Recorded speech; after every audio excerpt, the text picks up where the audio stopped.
Robert talking to us today. Robert is the AI practice lead at his company, and he showed me little bits of his talk, and I'm very excited to hear more about it.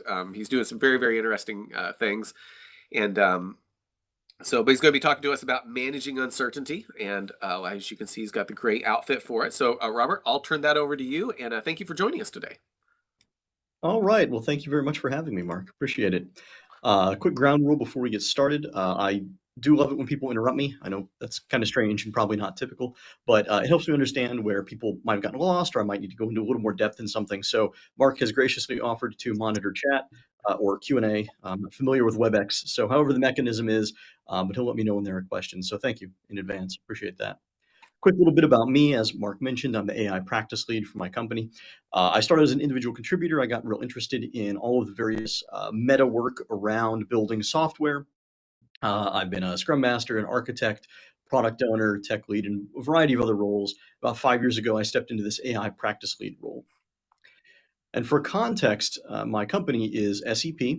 We're a small, medium-sized custom software development, 160 full-time employees. We're 100% employee-owned with the ESOP. So if you want to talk about that later, I'd love to have that chat. It's really exciting.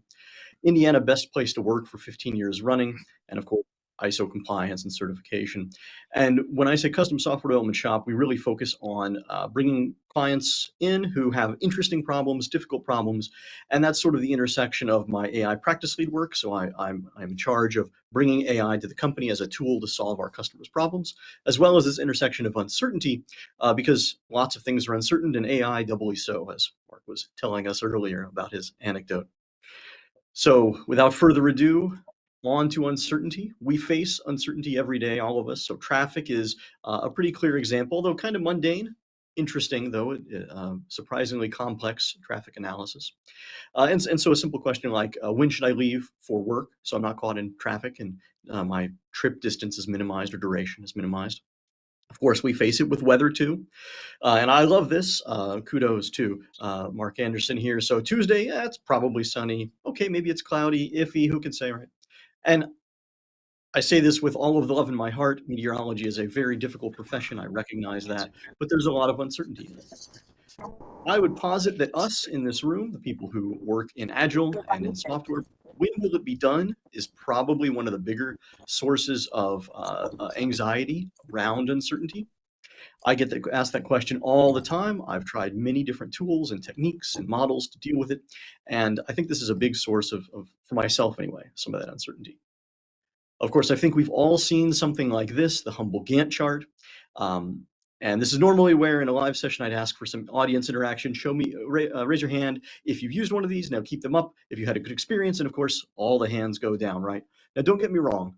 They're an interesting and useful tool in some ways, but they're a fiction, albeit a useful one. And one of the problems, we'll sort of dissect some of the problems with the humble Gantt chart as we go through this.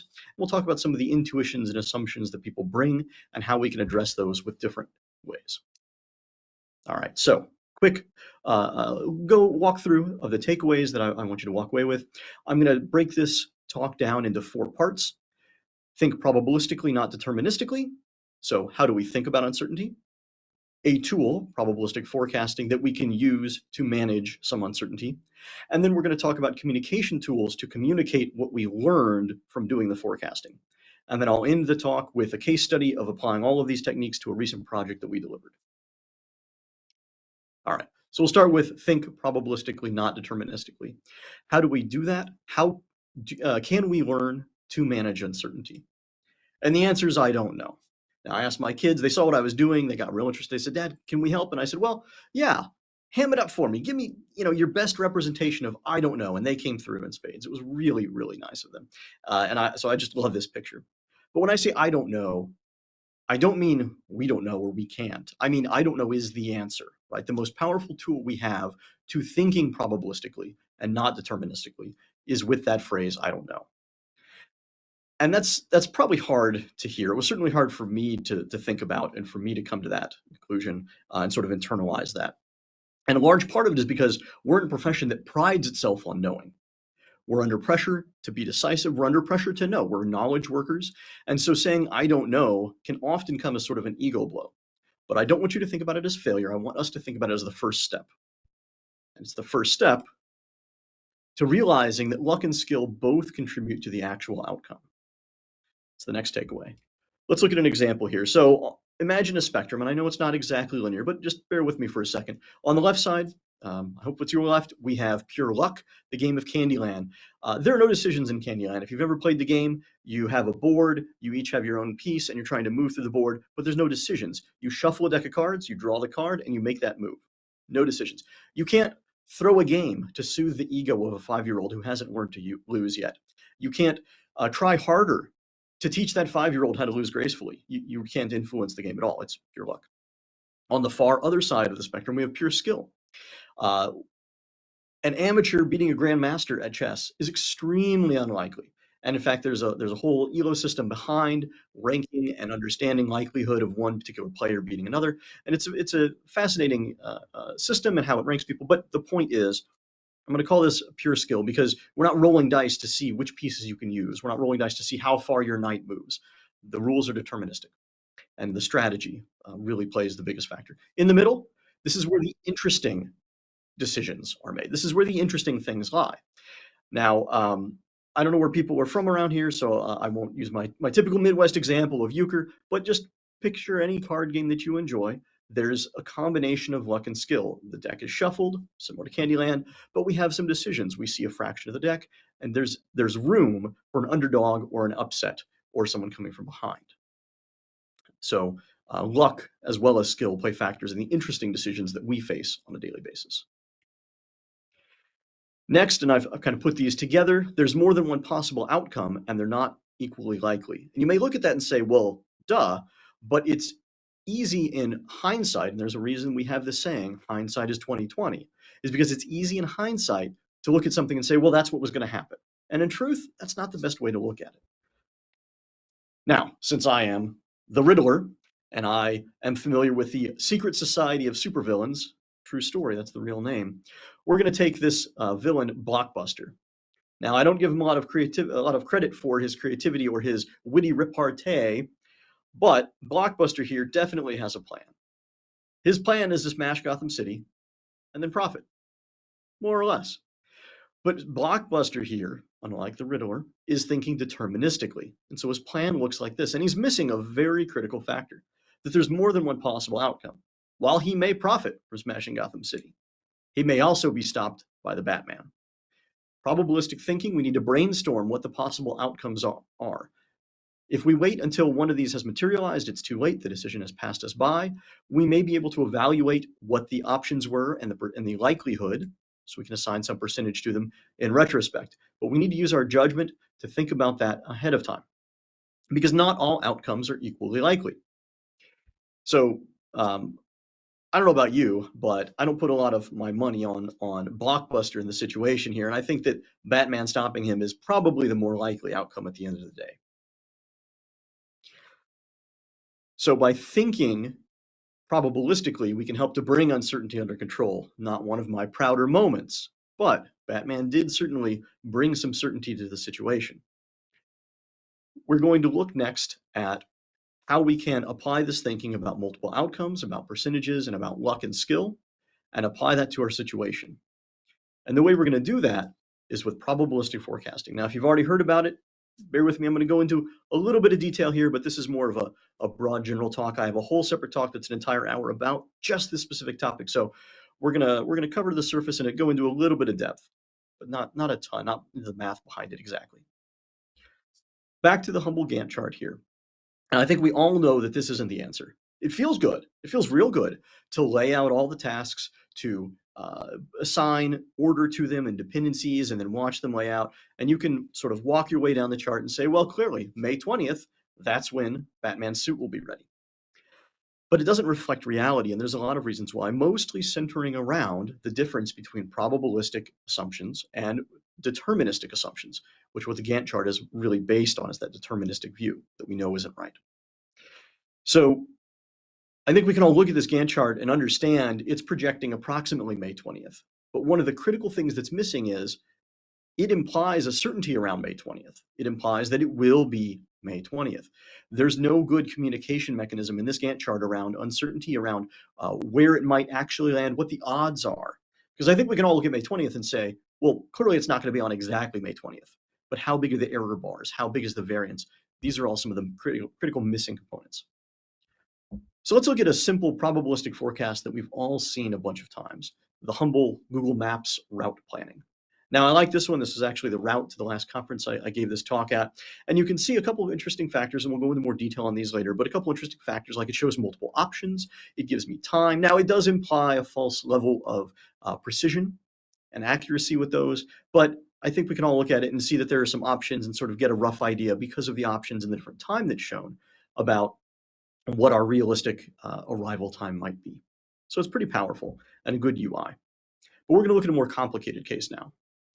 And we're going to look at hurricane prediction. So this is an image of the predictions of where Hurricane Sandy might go from 2012. Yes, there we go.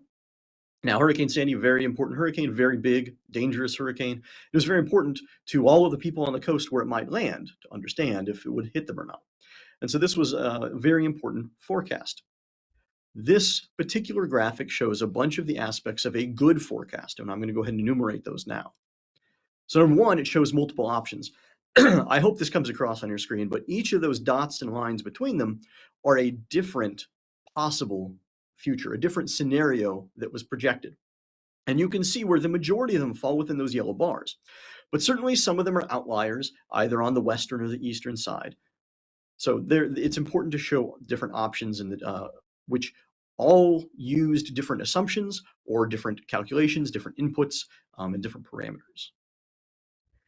The other thing that it does is it's clear about the level of uncertainty, or rather confidence. So we talked about how the Gantt chart doesn't really communicate this. Well, here we can think about the cone of uncertainty by those yellow bars. The forecast is more certain in the short term, closer to where Hurricane Sandy is right now, and it becomes wider, less certain in the long term as it approaches the coast. This clearly communicates how many of those possible futures are clustered together in the short term versus spreading out in the long term. So it does a good job of communicating that without using words or math or symbols. Now, all I did here was drop on 2 red bars, just to look how much wider. It's quite a few times wider in the less certain long term versus the more certain short term. And that's what we expect to see in a forecast, right, is branching out of the certainty. Number 3, it can be tested against the actual outcome. And so this is important for all forecasts. We need some way, because forecasts are effectively a hypothesis. Each of the possible scenarios, each of those possible lines is a hypothesis, and we need a way to falsify them. So we have to be able to test it against the actual outcome. So in this example, you can see I've plotted Hurricane Sandy's actual course. And so what we can do as we move into the future as time goes on is we can look at which of those possible paths was truer or happened, was more closely aligned with the actual outcome, and then we can adjust our forecast to weight those futures or to take that into account, narrow in on the assumptions that are more likely, and regenerate our forecast to be more accurate as each unit of time passes by.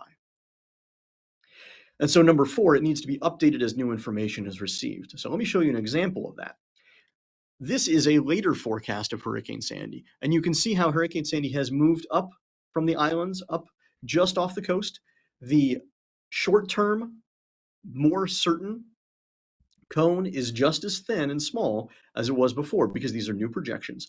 But most importantly, the medium term, where it strikes the coast, the area has greatly condensed. On Monday, from where it was on the Monday, here the likely landfall is narrowed from Delaware to New Jersey. So it's become considerably smaller.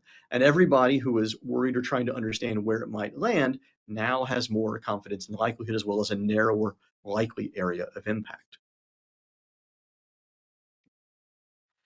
All right, so we're going to take this section and we're going to tie it into 3 pieces, 3 takeaways that I'd like you to take away from this. Number 1, show multiple options with confidence. It could be mathematically. We could show percentages. If we're showing a decision tree or something, other tool that shows a path or our options and choices. But in this case, it might be just charting all of the different things that we found, different scenarios that we came up with. Number two, remember to test the actual outcome against the forecast. This is critical to moving forward. Number three, update the forecast with new information. Now, these are just a few examples, and they might be a little abstract, so we're going to work through a little more concrete here. And so I want to talk about how we apply the same principles and these takeaways here to software estimation. We're going to start with showing multiple options. I'm going to show us another staple of the software development community. So this beautiful burn down chart. I've built so many of these. And much like the Gantt chart, this is encapsulating only one possible future.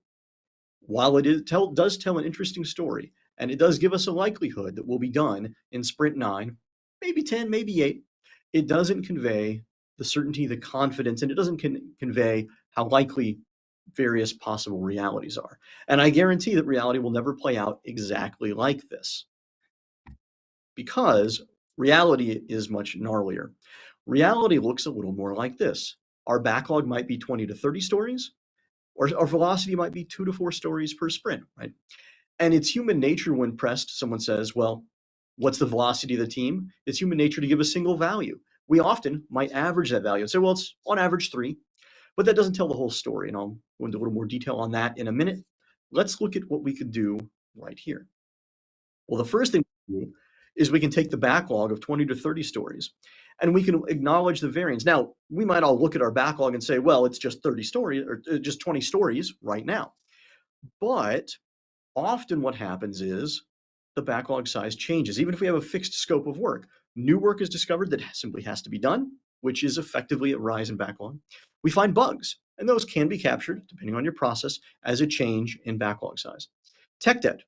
Often you find tech debt that really does justify being done, and that can result in a larger backlog. And so what's actually not too uncommon with these burn down charts is not to see a simple straight line, but instead see a straight line, and then it jumps up a little bit as new work is discovered. Or it might level off, which is work getting done and discovered at the same time, right? And these kinds of things are not well captured. And so we should start by acknowledging that even if our backlog today is 20 stories, that doesn't mean that to do all of the work, we're only going to do exactly those 20. It's an easy abstraction, and it's easy to talk about the backlog that way, but it does lose out on a big source of complexity, and it's an easy way to back ourselves into a false sense of confidence in what we're doing. So I really do encourage us to treat our backlog as a range. It might be 20 today, and those are pre-split stories, and I'll explain split in a minute, but pre-split stories. And then we need to think about the work that actually gets done, the 30, as post-split. So we have different units here, but we'll talk about this range. Likewise, our velocity is also different. And you can see that as we start introducing ranges, instead of using averages, I'm introducing multiple projections that have different combinations. So just 20 and 30 for our backlog, and just 2 and 4 for our velocity gives us 4 possible outcomes. We've charted the 4 here. This is a more principled approach, and then we could continue this process for the numbers in between 20 and 30, the numbers in between 2 and 4, and all the combinations thereof. But I want to come back to the averaging. And the reason it's so tempting to average is because it does make the math easier, but it is difficult to probabilistically forecast. Because in order to use an average, and I'm going to lean on Glenn Alleman here, who wrote Increasing the Probability of Project Success. Sounds like a pretty relevant book, and it is a good one. He talks about, in order to use an average, conditions must be met. The members of the population, i.e. our backlog stories, must be statistically independent. Rarely is this the case in engineering or software development. So think about, so what that means for us is, if we think about that, is often if something happens that makes a story take longer or a story split into multiple stories, whether that's tech debt, discovered work, or bugs, or other reasons, it often doesn't only impact that single story. Generally, a series of stories, and you may have them labeled under a feature or an epic, depending on your process, are going to be in related areas of the code. And so if we find a landmine in the code or something that doesn't work like the way we thought it would, it affects multiple stories. Or we may find that a feature needs to change. In this case, I mean feature to be a user increment of work. And so it has those related stories. And so averaging really doesn't work because of that. Using an average also requires a normal distribution. And again, in the hour-long version, I'll go into more detail about the distributions, but often we find that stories aren't normally distributed in size. So there's another factor. If someone takes vacation or if there's a holiday, sometimes those can cross sprint boundaries. They can affect more than one sprint, if that's your increment of work, whatever that is that you're measuring your velocity on. And so the velocity is not independent necessarily either. If you're learning a new area and something affects the team, or the team has to come to speed on new technology, these are all kinds of related impacts that affect mini stories or velocity across many sprints. And so for those reasons, averaging is really a dangerous tool. And lowercase d, I mean that lightly. It'll get you pretty far, but not as principled. What we want to instead do is sample from the ranges that we have, 20 to 30 and 2 to 4. And you can see that this orange line that I've drawn here, I've sampled repeatedly from the 20 to 30 and then from the 2 to 4, and we burn down resampling as we go. And if we do this process often enough, we get a very interesting report. We get a chart that looks something like this.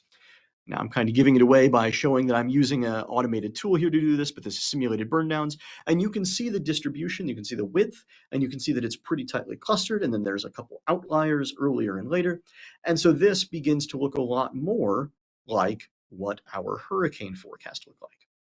Now, if you already know, and this is normally where I ask the audience, but if you're already familiar with this, you might already have heard of this as the Monte Carlo method, named after the casino, Monte Carlo Casino, or the Casino Monte Carlo in Monaco. And again, I could spend the rest of the hour talking about the nuances of this method. There are other talks that do so. I have other talks that do so. But for our purposes, treat this as a method that samples from a distribution or range repeatedly. If you want to look this up more, look it up under the Monte Carlo method. You may also see it as probabilistic modeling or stochastic simulation, but it's an extremely effective tool, and it's fairly simple in the basic form of take a distribution and then sample from it repeatedly over and over until you've achieved some outcome. So it's easy to implement too. I'm going to point out Douglas Hubbard here, who wrote the book How to Measure Anything, again, pretty relevant. Running Monte Carlo is the only way to analyze big, uncertain decisions.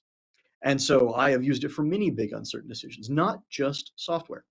Anything where there is a probability of outcomes, where there is a range or a distribution that you can model in some way, and you can sample from it, you can apply it.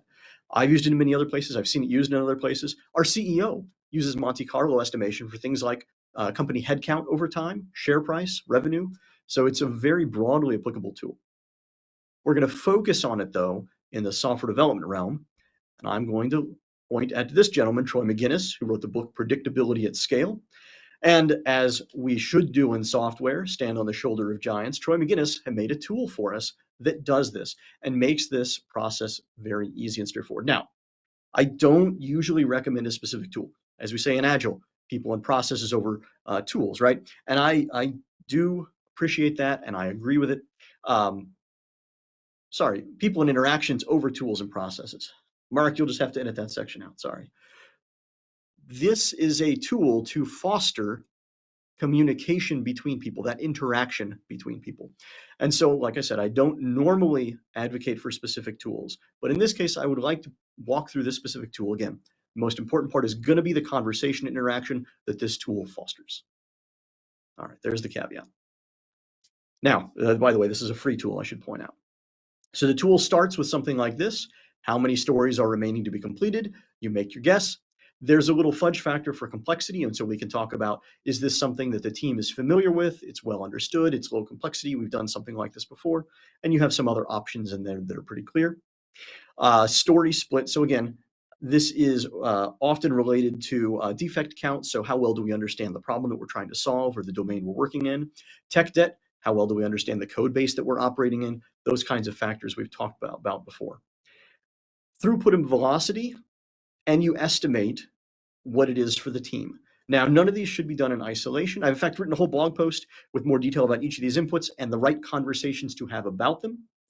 But I do want to emphasize the conversations are the important part here.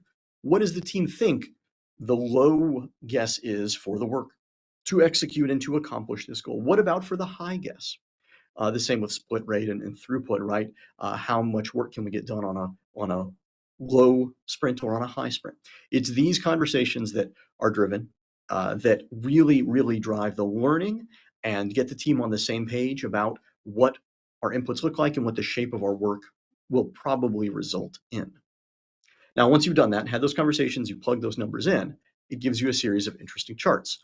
As we've seen before, we see the simulated burn downs. And again, we can look at outliers, we can look at clusters and kind of get an idea of what those possible scenarios or futures look like. This is sometimes, often, hard to explain to stakeholders. So I would use this for internal conversations, not for external business stakeholder conversations. Another chart that this tool gives us is the histogram. Again, this is similar to what we saw before, but I like the histogram view because it makes the outliers a lot more apparent. You can see in this particular one on 7.2, we have a particular outlier. And so this is often because of the way that risk manifests in the execution of a project. We might have this nice, almost normal distribution, but then suddenly becomes bimodal because of this little hiccup. And that often represents, as I said, or some risk that may or may not materialize. And we can see the impact of that. And that is a good tool to, again, interactions, have a conversation with our stakeholders. Now, the other thing that this tool generates is this chart. And then, remember, this is a vehicle for conversation. And I love this because it's a concise visualization of those other things. This is simply the summation of the histogram and of the simulated burn downs, what percent of them land on a certain date. So this is telling us that 50% of the possible futures are on 6/4. That's the bottom of the yellow section there. And we could convey that quite simply as approximately a 50% chance that we'll be done by that date. You can have that conversation with your business stakeholders. How aggressive do we need to be with this project? Is a coin flip fine? And we can quickly move up and down the scale. And you can see that as the percentage goes up, as we get more and more confident and certain in hitting some delivery date, the numbers get worse and the distance between them increases too. So the difference between 50 and 55% is only one unit of duration, in this case, 1 week. But the difference between 95 and 100% is 4 weeks. Pretty intuitive. And to be clear, 100% in this case means all of the possible futures or scenarios modeled with these assumptions, that's the big takeaway, modeled with these assumptions, occurred by the date 8/13. I have taken this to business stakeholders, to product stakeholders, to many different types of non-technical stakeholders, and it's easy to explain, it's intuitive, and it's a very productive conversation driver. Some risk-averse clients of mine prefer to use the green numbers. I usually target the 80 or 85% number. We don't want to be too pessimistic and use the 100% or 95%. But I've had some clients who were like, no, no, no. If this doesn't hit that 50% number, it's not worth doing. So let's live in that world. Let's make those assumptions. Let's see, this is the conversation interaction part. Let's talk about what must be true to hit that 50% date. It's a vehicle for assumptions. All right. So let's talk about how this comes out in action. And I'm going to talk about applying this through the magazine of highlights for children. Now, this is the staple of every dentist's office circa 1980 to 2000. So if you were ever in dentist's office from those years, you've probably thumbed your way through highlights for children. I'm not too embarrassed to say that I still look through it because I think it's a great magazine. And I have very many fond memories of it. And there's one specific part of highlights for children that really resonated with me, and it was Goofus and Gallant. Now, if you're not familiar with this, Goofus and Gallant in each magazine would present some situation. Goofus always did it the wrong way, whether it's taking a shortcut or being mean to someone or just being sloppy or something like that. But Gallant did things the right way. And in software development, Team Goofus has poor code quality and erratic sprint velocity. So that manifests itself with something like this. As Agile, we might track historical velocity. In this case, 4, 5, 10, and 11. I'll use stories for the unit of work here. So 4, 5, 10, 11 stories per sprint. But it can be whatever units you happen to be using in your specific situation. These techniques, I should say, are all simply numerical. So as long as the units are kept consistent, weeks, sprints, months, please don't say quarters or it'll hurt me in my soul, but whatever your units of time are or your units of work, stories, and so on, it'll apply here. Now, the average for Team Goofus here is 7.5. We're going to contrast this with Team Gallant. Now, Team Gallant uses best practices to minimize rework and defects. And so what we see for Team Gallant is historical data of 6, 7, 8, and 9 stories per sprint. You can see how their velocity is going up slightly as they learn more and they get more comfortable in the code base. Now, that increase probably isn't sustainable. They'll cap out at some point unless we introduce team changes or other things. But you can see how they're much more stable as they go. Now, they both have the same average, 7.5. Now, You can obviously see how erratic versus stable, they still have the same average. I'm not trying to be super clever here. Like when I say standard deviation, I expect most people to go, well, sure, right? And you can see how the standard deviation on the left is 3.5. That's a measure of how much variance from the standard there is, whereas it's a much tighter standard deviation with Team Gallant of simply 0.5. Now, these numbers are kind of dry. Again, they're not good communication tools to have conversations. But what I want to emphasize is just how apparent these kinds of problem or differences become when we look at things like the simulation in the tool that we talked about in the probabilistic forecaster.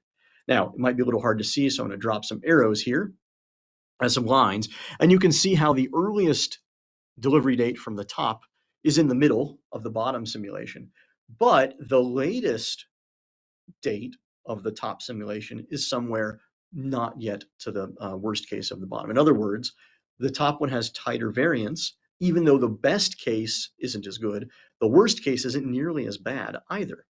And so you may be able to infer quite correctly that the top one is Team Gallant and the bottom is Team Goofus. And so you can see how there's this difference becomes very, very visible very easily without having to calculate standard deviations and averages or worry about all the numbers behind it. You can see how these charts drive conversations. And you can talk to your stakeholders about what they value.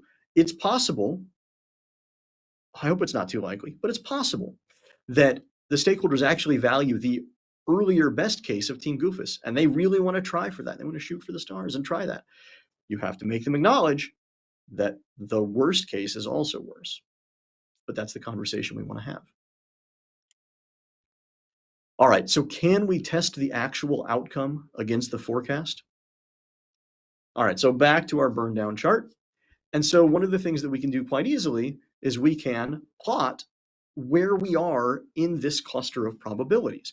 And so simply as sprints go on, we can drop a little dot on the chart, we can track it. And as long as we're roughly in the middle of those probabilities, we're probably within the forecast. And we can calculate how confident we are, or if we're too far above or below the levels of the forecast. The math is all done for you in the tool.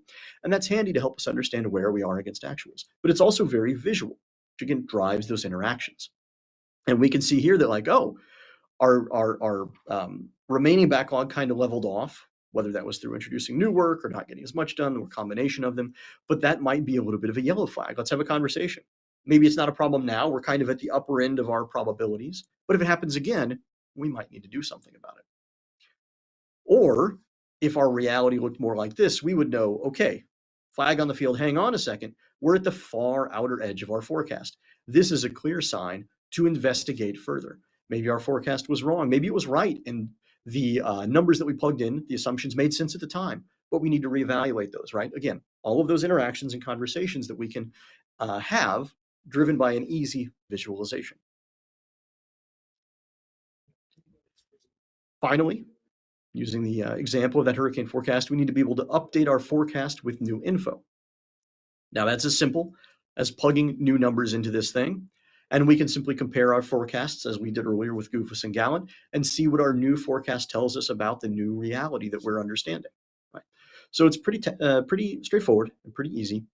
I do want to call out something else that this tool gives us, which is the ability to put probabilistic risks layered on top of all of the assumptions. So I chose this one as an arbitrary example. I'm sure no one in this room has ever had to do something like rewrite a large chunk of code. Um, I have been in that situation, unfortunately.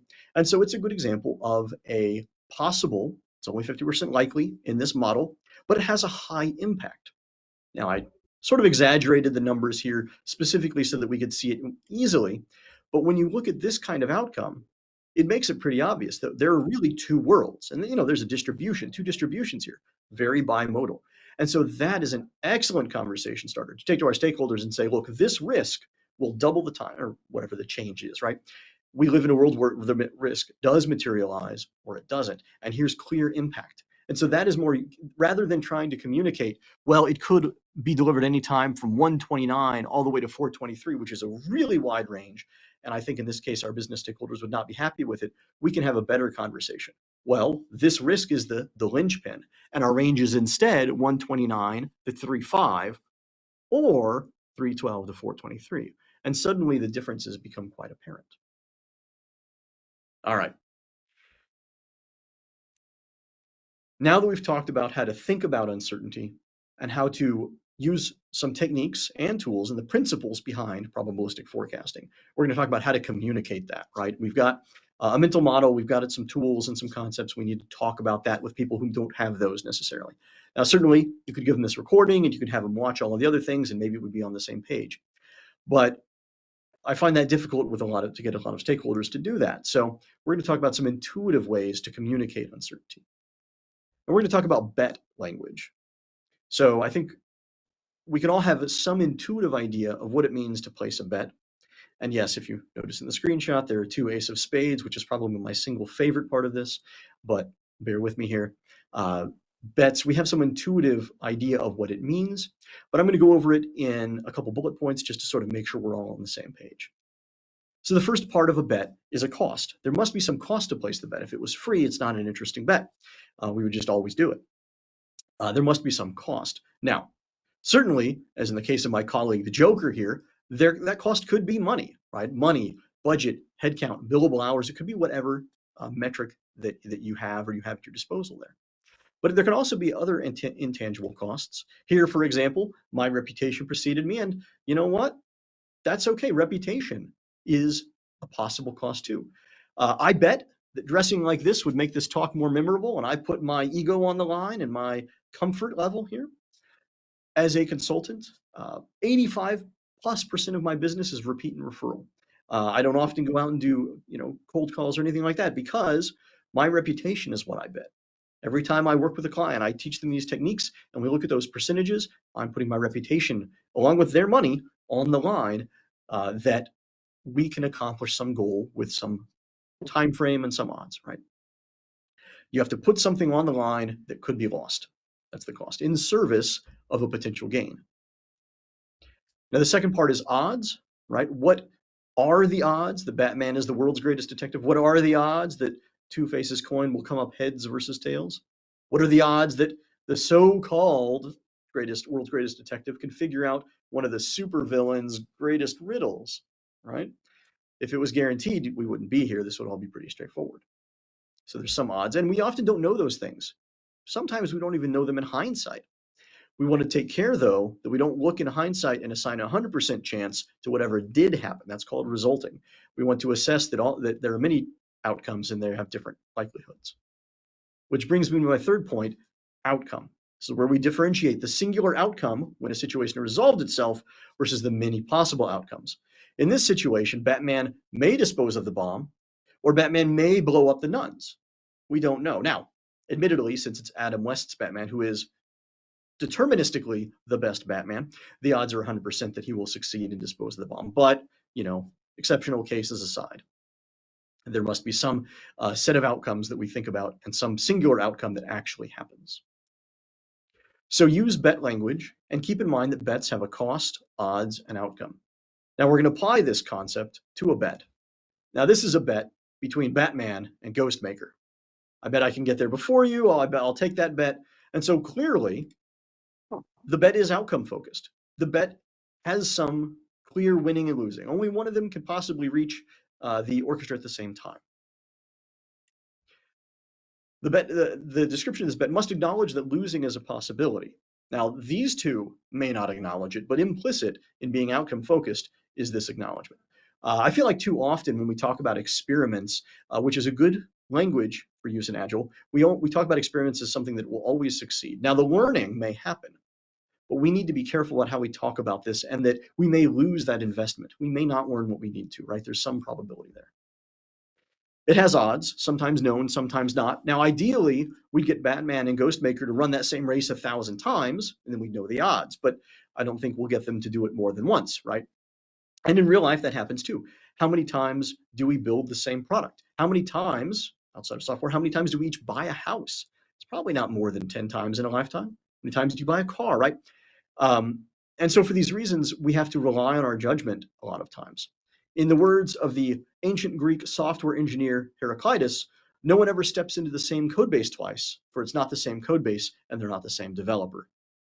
I guarantee at least one person out there is laughing, and that makes it all worth it here. Now, A bet forces us to explore our assumptions and beliefs, right? When we look at these other principles, we have to be thoughtful about these things and surface assumptions that we may not be comfortable making. In the case of these two, that one of them may lose. They're both so confident that they'll win, right? But talking about it as a bet forces us to think about it that way. It frames the conversation around risk, information, learning, validation, and outcomes. Again, individuals and interactions here. We're trying to frame around these things so that the individuals are learning and we're not doing things by rote. All of these parts are in service of having a thought-provoking conversation. And finally, this is important, a bet that is small can buy learning to inform a larger bet. If you've ever heard of build to learn versus build to earn, hat tip to Jeff Patton there, who I learned that from. This is that same concept. And so bets don't have to be gigantic. They don't have to be betting the, you know, they don't have to be all in, right? Betting the entire house. You can make small bets. Those inform the big ones. Now, I've talked about a few informal bet languages. I'll talk about a case study in just a few minutes, but I also want to show this template. Now, this is by a bright guy named John Cutler, who many of you might have heard of. It's a big template for big bets. I wouldn't use it for anything small. It's a little heavy-handed for something small, and I'm not going to try and read through it all. But I have a colleague who specializes in the big mini-year bets. I tend to focus on the smaller ones, a year or two. And he says this is an effective tool. And I think putting that level of rigor in place helps get everyone on the same page about what exactly we're betting on and what's at risk, what the odds are, what outcomes we see. And some of those outcomes might happen earlier than others, and they might be early indicators that we're living in one future instead of another. And so these are the kinds of things that this kind of rigor helps with. So I want to point this out as a tool to consider, or even a scaled down version of it can also help. So communicating uncertainty is all about the assumptions and conversations. And let me tell you, when you talk to a business stakeholder and you use bet language, and I do recommend using the bet language with them, you get an emotional response. Okay, here's this chart. It says 80% likely. All right, well, would you bet your personal car? Get the pink slip. Would you bet that we're going to make it? Ooh, I don't know. So you're telling me you're not 80% comfortable. Well, the bet language helps us tap into our emotions and feel and surface how we feel about a given outcome that we might be considering, or a given bet that we might be considering making. All right. Probably what you've all been waiting for, a case study. This is a case study of a client that came to us and a series of progressively larger bets that we made. The actual things we showed them and worked with them in order to think more probabilistically, the bets they made, and then the outcomes that we saw and what we were considering. So without further ado, I think that everybody in this virtual room is probably familiar with pavement degrading and has seen a pothole sometime in the last 6 months. I know I certainly have. And the reason for that is that pavement degrades over time. Now, municipalities, localities, agencies, they have a budget determined by a council or a mayor, various processes. But that budget often isn't a blank check. They simply have to allocate that budget to road repairs. And they're always picking and choosing. They don't have the money to repair everything all at once. And that picking and choosing is exactly where this startup came in. The startup said that they could come up with a treatment plan to invest those funds more efficiently than the agencies or cities or towns were doing it today. That was their hypothesis that they were basing their startup on. And so bet number one was their business model.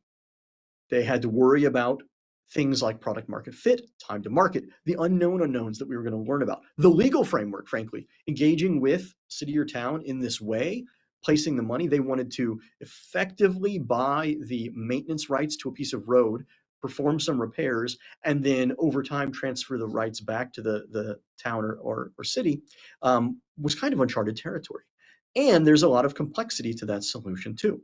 So we sat down with them. The cost was simply 1 hour. That's all it took. We sat down with them and worked through the implications of their business model. The odds, well, I call it 100% because the odds, the outcome that we're driving was to brainstorm risks and come up with a gut check on feasibility. So it's 100% odds that we would learn something at the end of that hour. What we learned was you first had to do data collection, and then you had to process it into some sort of assessment. Then you had to do some simulation of what would happen if you applied certain treatments to that segment of road or did nothing and let it degrade further. There was all of these different flows and paths that would finally get them to this business model at the end. And what we decided was there was simply too much uncertainty to shoot for this business model at the beginning. They would have to build a whole lot of things. It would take them a large amount of time.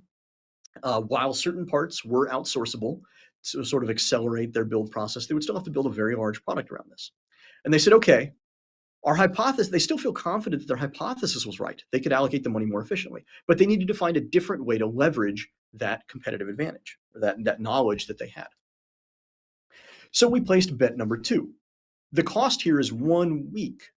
For 1 week, we would do what we call discovery. That's a pretty common term, but what it means for us is to get in a room and for some number of hours a day, brainstorm where their competitive advantages would shine versus what their competitors were trying to focus on and find their unique intersection of the startup's strengths based on their experience and knowledge, along with the customer's needs to find a new place to dig in for that startup. Odds, 90%.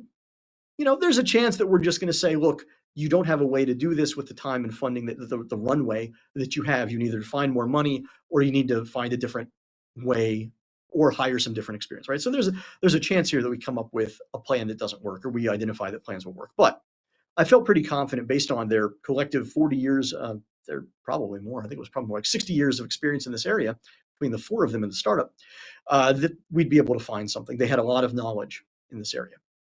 And so we executed. They said, yes, we can fund 1 week of this discovery work. We executed. We did a week. Now, there's proof that I was in that meeting. The gentleman with the polka dot shirt, that's my shoulder right behind him. So it's a very distinct shoulder. I'm sure you can tell that's me. So I have photographic proof I was there.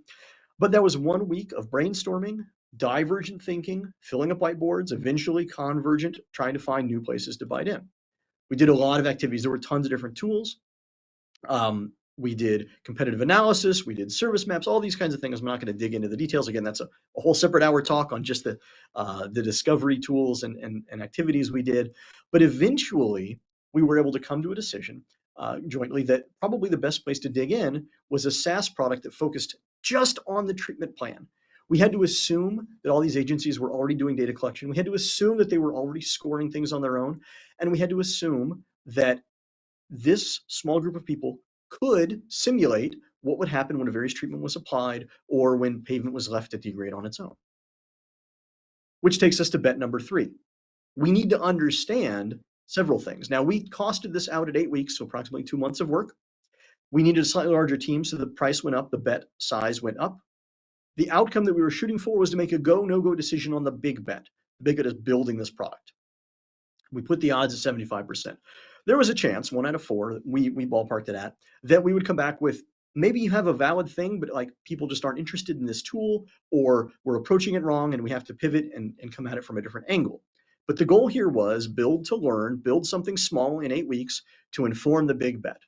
And to be clear, this was not we go away and we hide in a bunker for 8 weeks and then come back. This was over the course of 8 weeks, we're going to build a series of repeated prototypes, of incrementally better prototypes, mock-ups, and those kinds of things. And we're doing continual learning in a very agile fashion.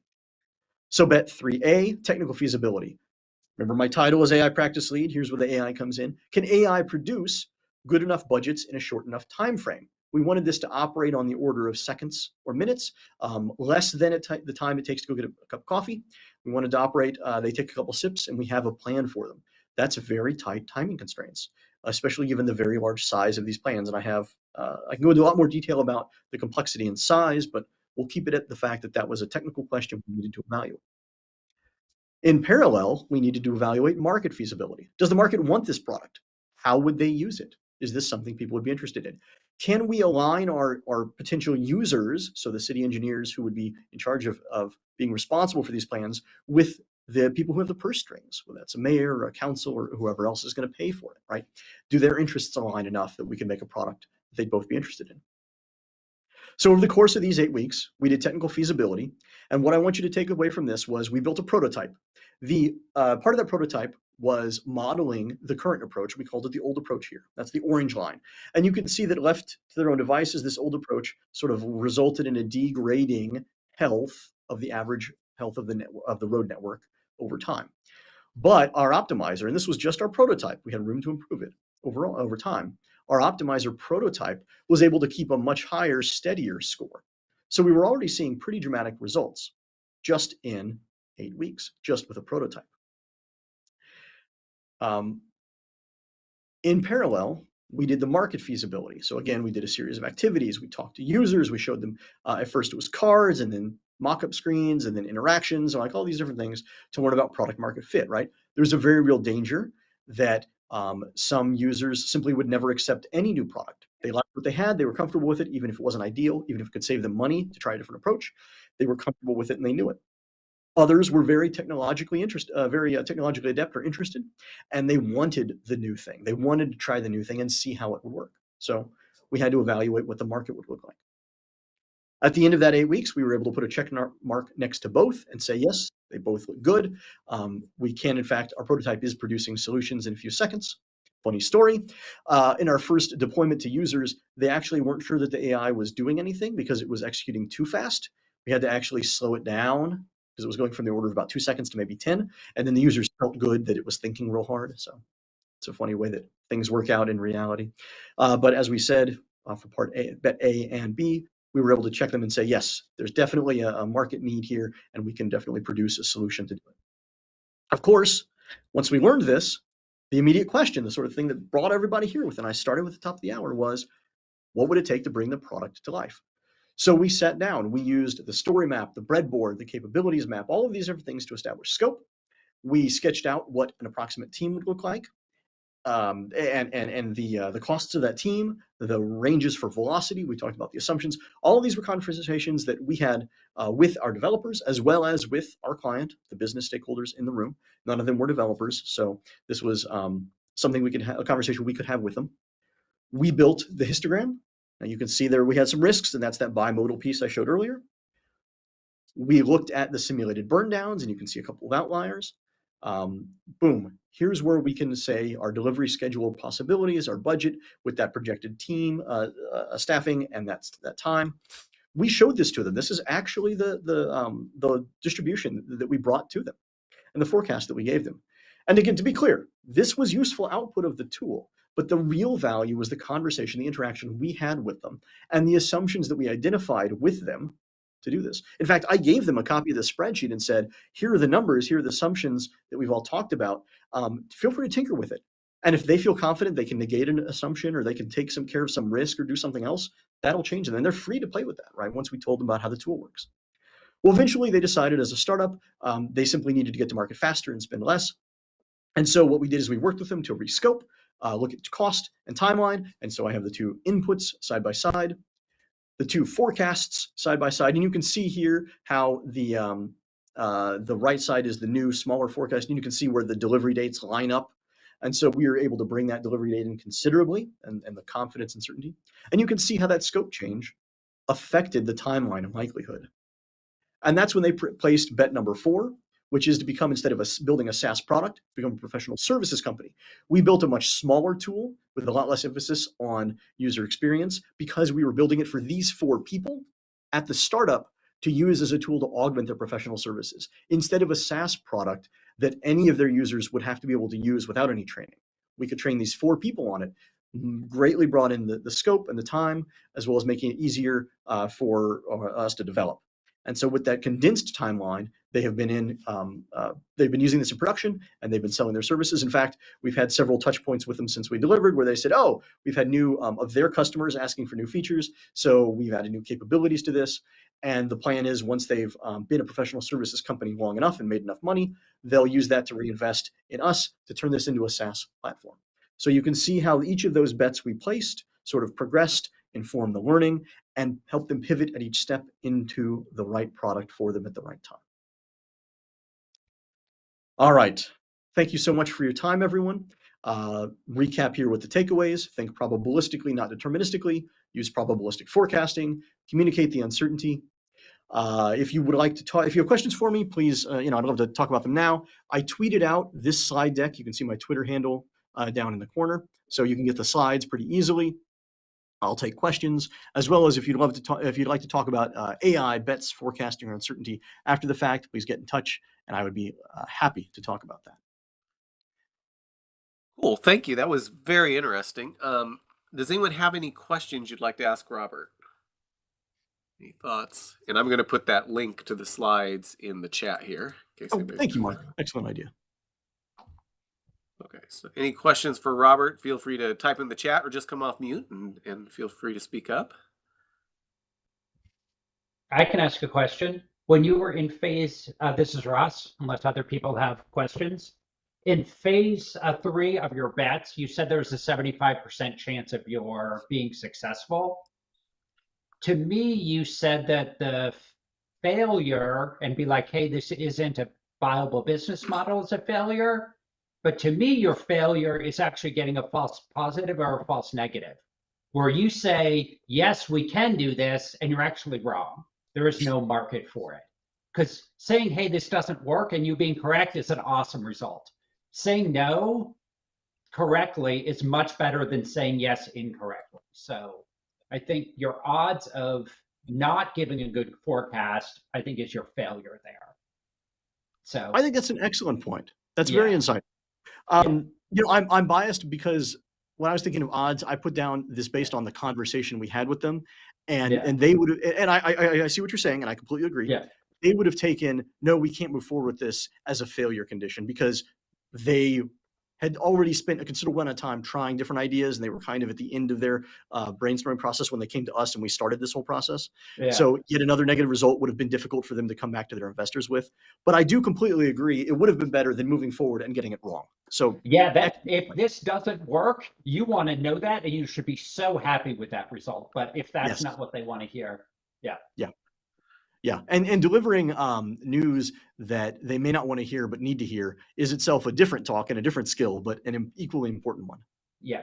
And also be careful of catastrophic bets. Like 98% chance it works, you have to make sure that if it hits the 2%, you can survive it. So insurance or Yes. risk management is very Existential important. threats, Yeah, absolutely a concern. perfect. And there's expected value and there's a variety of other calculations. If you can estimate those percentages and what you think might happen, existential threat is an excellent point to watch out for. I love it. Yep, perfect. Thank you, Ross. Cool. Yeah, that's an interesting point, and I think some of that is covered with the idea of when you're taking a bet, you're actually risking something, and you Yeah, can lose a small bet, and it's not a big deal. If your bungee cord breaks, that's that's a bigger bet that you've taken there. yeah, And what differentiates a big and a small bet is entirely contextual. A small and a big bet may be very different for a startup versus a Fortune 10 company, but a specific skunkworks department inside that Fortune 10 may itself only have a startup budget. So small and big can again be relative there too.